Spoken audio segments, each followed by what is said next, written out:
I listen to Pandora at work. Sometimes I'm minding my own business, okay? It's just I'm trying to get my work done. And then up pops up this ad for Sensa, which is a weight loss thing. I don't really fully understand it. It scares me. But there's a picture of like a larger person and they shrink, and it just happens over and over again. And it's so subliminal. It's in the corner of my eye because I'm working and I'm listening to my music. And it's just like, you get all these things, okay? So clearly when you see a larger person, in my experience, it feels like that's fine and all, but you really want to take some medicine to lose that weight, or you want to have a surgery, or you want to go on The Biggest Loser, or you want to do something to change who you are. And I think that what I have found with the family I've met here that we've discovered through drag, I used to always think that that was just about me being fat, and it was like this thing I had to deal with. But it's about your gender expression. It's about what you look like or how you carry yourself if it doesn't fit in the norm. It's not just one fit. It's like it's many fits that don't fit. I tend to follow gender norms, at least visually, kind of the way that it's expected. Jewelry and makeup and kind of long hair. But when somebody doesn't follow those or chooses to follow those in a different way or adds an interpretation that someone hasn't seen before, such as women with really short hair that don't wear makeup, there's automatically assumptions that they are a certain way, whether it's lesbian or queer or some understanding of being not feminine or not sexually desirable to the male gaze in some way. So, I mean, I think performativity can humble any action that you think is extra subversive.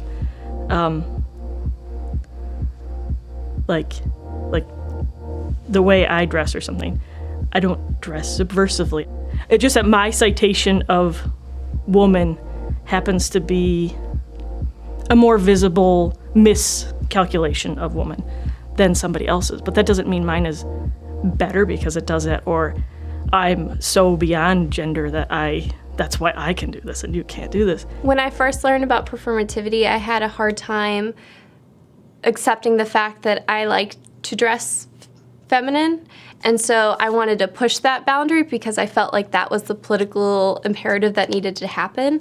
And to realize it's okay to perform your gender or anyone's gender or whatever gender construct you want to. You know, it's important to have people pushing those lines, and I can push it one day and then the next day put a skirt on and I still have the exact same opinions and exact same stance as I did before. And it took me a while to be okay with that. How I first came into doing performance was out of a space of not being really to identify with anything on television or movies or music sometimes, actually more music than like visuals. Like not seeing people that looked like me, who were queer like me, or who had a body like mine, or hair like mine, or whatever. Just like feeling really isolated and wanting to kind of address that in a way like to be present and to be visible. For me, I mean, some people don't like thinking or talking about performativity and stuff because they're like, well, it's not a good, it's not a politics that does anything. It doesn't make people's lives better. It doesn't, who cares? And I kind of strongly disagree.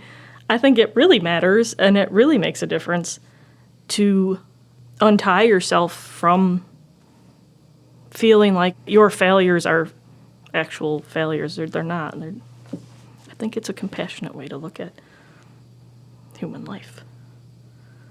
When you perform outside of a box that society understands, that's where the oppression comes in.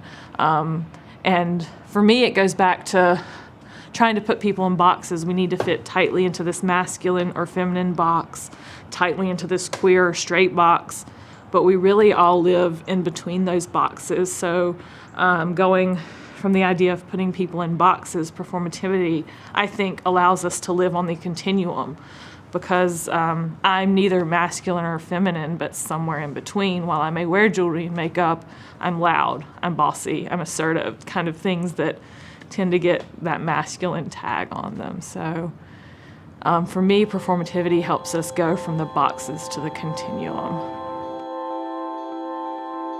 I like to view queer as a verb. And when I view it as a verb, I hesitate to say I want to define it as this because I feel it does not have a definition and it can transcend the idea of being labeled and categorized into this nice, neat definition. And the concept behind it, I believe, is to alter the normative. And I feel the more awareness people have of the performativity, the more they can alter and push that normative into submission almost and kind of expand past it. I think it's useful because I think it leads to an ethics that is compassionate to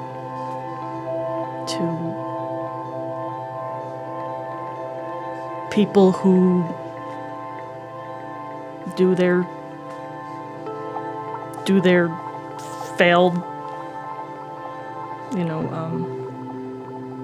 repetitions of the gender more visibly. If, in whatever time period it is, who's ever doing it the most visibly bad, like those people they deserve compassion because everybody else is doing it wrong too.